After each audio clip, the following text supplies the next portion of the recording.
Hello students, welcome to my YouTube channel maths की माया। मैं के जांगड़ा आप सभी को आज से मैथ्स के रिलेशन एंड फंक्शन चैप्टर के बारे में बताऊंगा। तो दोस्तों, सबसे पहले व्हाट इज रिलेशन। रिलेशन जैसे हमारी जनरल लाइफ में देखते हैं, जैसे हमारे पास कोई भी दो थिंग्स है, कोई भी ए और बी, अगर उन दोनों के भी ए और बी कोई भी थिंग्स है, उनके बीच में अगर कोई भी कॉम्बिनेशन है ना, तो उनके बीच में कोई ना कोई रिलेशन जरूर मिलेगा। ऐसे ही सेम किसमें होता है, मैथमेटिक्स में। मैथमेटिक्स में रिलेशन होता है ना, इसमें कोई भी ए एम्प्टी से एक सेट है जो एम्प्टी नहीं है, मतलब जो खाली नहीं है, उसके अंदर कोई ना कोई एलिमेंट्स है, और बी एक ऐसा ही सेट है तो उसमें भी कोई ना कोई है। तो इन दोनों के बीच में जो भी रिलेशन होगा ना, वही हम पढ़ेंगे इसमें, इस चैप्टर में। जैसे जैसे इसकी डेफिनेशन देखेंगे तो डेफिनेशन क्या होगी कि let A and B be any two non empty sets. कोई भी नॉन एम्प्टी मतलब कोई भी बिना खाली, जो खाली नहीं है सेट्स, उनके अंदर कोई ना कोई एलिमेंट है, चाहे एक दो तीन कुछ भी हो।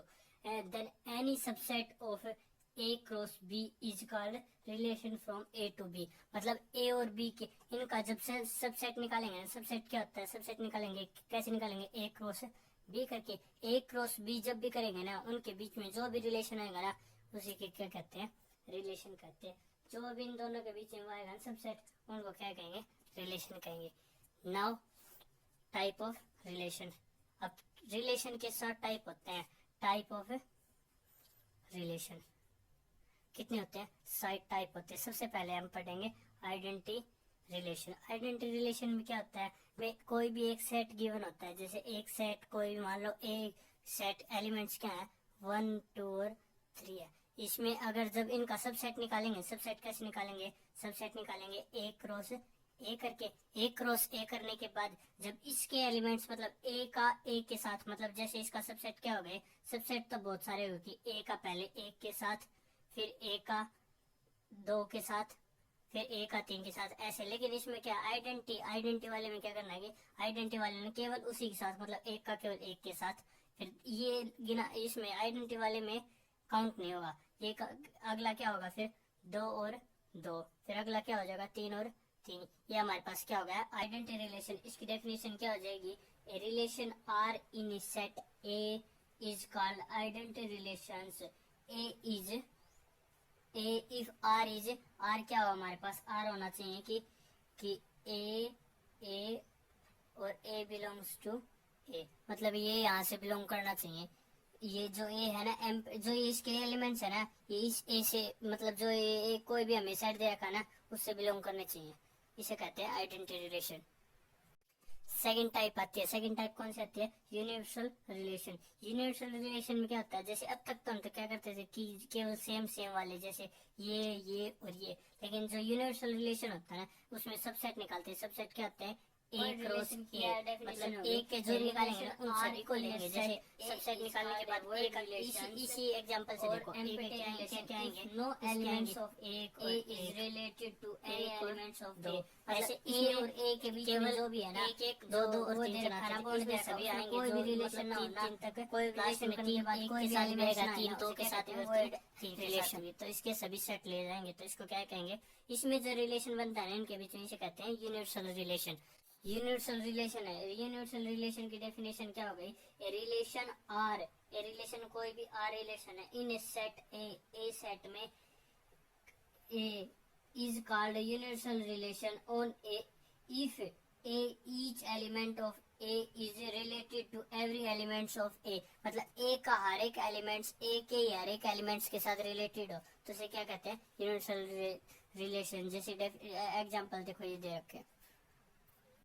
थर्ड टाइप कौन सी है, वर्ड रिलेशन। वर्ड रिलेशन में क्या है, जैसे कोई भी एक सेट दे रखा है हमें, 1 और 2, इसका सबसेट निकालेंगे, इसके अंदर हमें कोई भी रिलेशन नहीं मिलेगा। इसके अंदर हमें रिलेशन क्या मिलता था कि 1 1 2 2, इसके अंदर कोई भी रिलेशन नहीं मिलेगा, कोई भी रिलेशन नहीं मिलेगा। खाली रिलेशन के लिए क्या यूज करते हैं, फाई।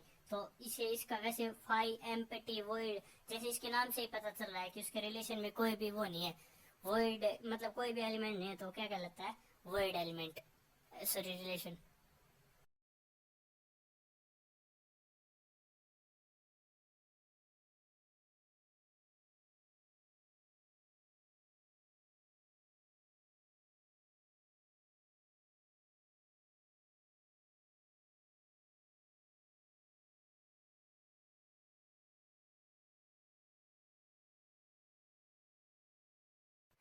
अब फोर्थ हमारे पास इनवर्स रिलेशन। इनवर्स रिलेशन में क्या होता है, जैसे कोई भी एक आर रिलेशन दे रखा है, आर रिलेशन दे रखा है, किस किस के बीच में दे रखा है, ए और बी के बीच में कोई भी आर रिलेशन दे रखा है। अगर हम अब बी और ए के बीच में रिलेशन निकालें ना, तो क्या हो जाएगा हमारे पास, आर इनवर्स, आर इनवर्स हो जाएगा। तो इसकी डेफिनेशन क्या हो जाएगी, if R is a relation from set A to B, then the relation from B to A is depend as the inverse of inverse relation and denoted by R inverse। जैसे R inverse से denoted करेंगे तो R inverse को हम क्या लिख सकते हैं, R inverse को लिख सकते हैं कि B A belongs to A, और B कहाँ से बिलोंग करेगा, B belongs to B, and जब जो ए और बी है ना, जो ए और बी दोनों हमारे पास, वो कहाँ से बिलोंग करेंगे, रिलेशन के अंदर से ही आएंगे। ये हो गया हमारे पास इनवर्स रिलेशन।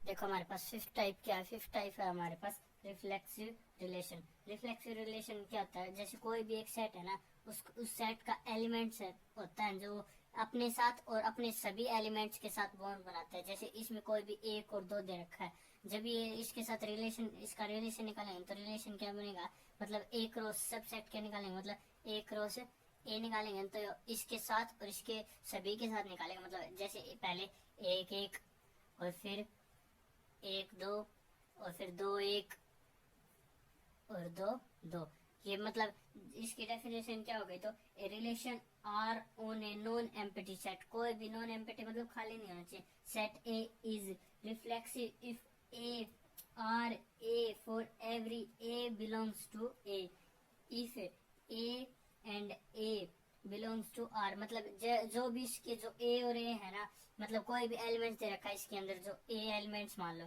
ए एलिमेंट्स है, वो कहाँ से बिलोंग करेगा, रिलेशन से बिलोंग करेगा, और इसका हर एक एलिमेंट्स एक दूसरे, मतलब जो हर एक एलिमेंट्स है ना, वो ए से ही बिलोंग करना चाहिए।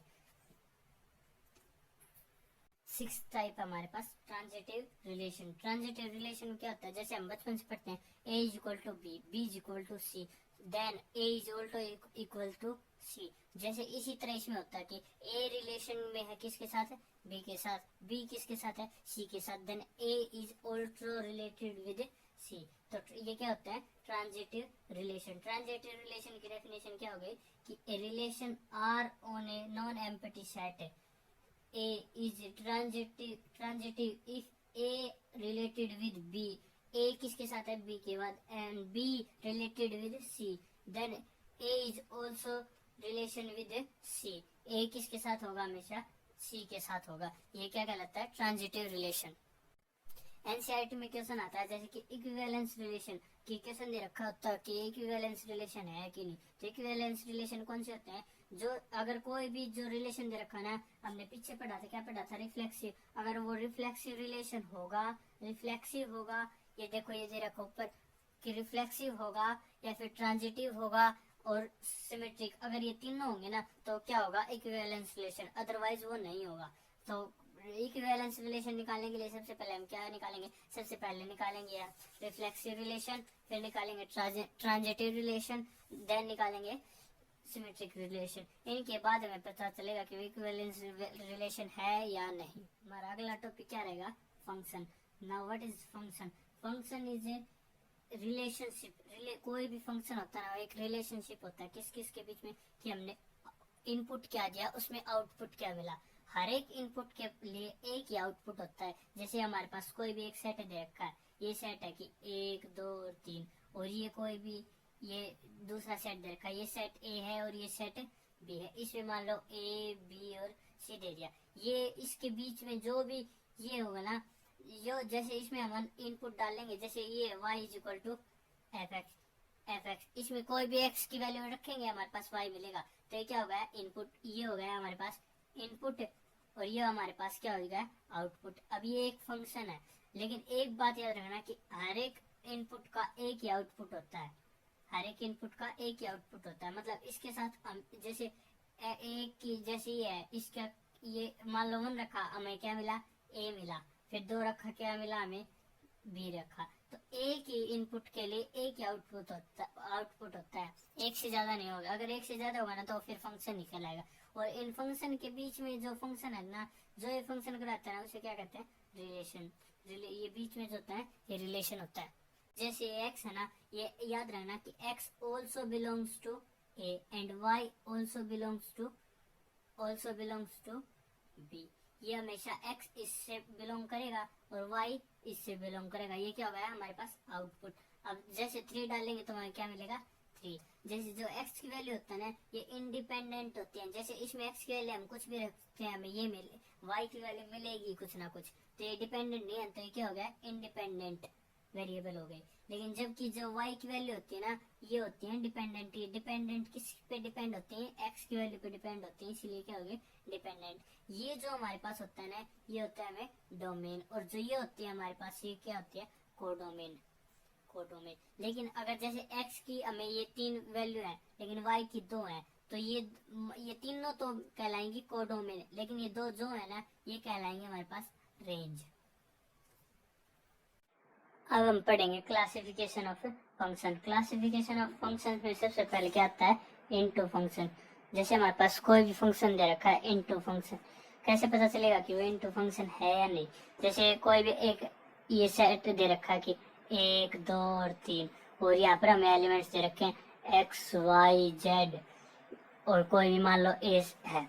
तो अब जैसे इसका इन हमें ये जैसे कोई भी फंक्शन है ये f x और ये y is equal to f x, हमने इनपुट क्या डाला 1, आउटपुट क्या मिला x, 2 डाला तो क्या मिला y, और 3 डाला तो क्या मिला हमें a। हमें जैसे z मिला ही नहीं, लेकिन इस जो z ये हमारे पास रेंज क्या हो गई, रेंज हमारे पास क्या हो गई, रेंज हो गई हमारे पास x y और a। लेकिन हमारे पास कोडोमेन क्या है, कोडोमेन हमारे पास क्या है, कोडोमेन क्या है कि x y z और ए, ये हमारे पास है। जब रेंज और कोडोमेन सेम ना होना तो उसे क्या कहते हैं इनटू फंक्शन। मतलब कोई भी एक एलिमेंट जो एक्स्ट्रा बच जाता है ना उससे क्या कहते हैं इनटू फंक्शंस। इसका मतलब कि उस फंक्शंस को इनटू फंक्शन कहेंगे जिसमें कोई भी एक एलिमेंट्स की प्री इमेज न हो। किसी भी एक एलिमेंट है, जैसे यहाँ पर जेड बच गया, इसकी प्री इमेज मतलब उल्टी इमेज यहाँ पे नहीं है, तो क्या हो गया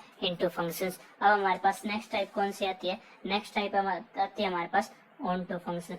ऑन टू फंक्शन वो फंक्शन होता है सेम इसका उल्टा होता है। मतलब कोई भी हमारे पास दो एलिमेंट्स सेट दे रखे हैं, उनके एलिमेंट्स हैं 1 2 और 3, यहाँ पर x y और z। इसमें हर एक एलिमेंट्स के पास अपनी प्री इमेज होगी। मतलब इसकी यहाँ पे x की क्या हो गई 1, y की 2, z की, मतलब इनपुट हर एक इनपुट का एक आउटपुट हो गया ना।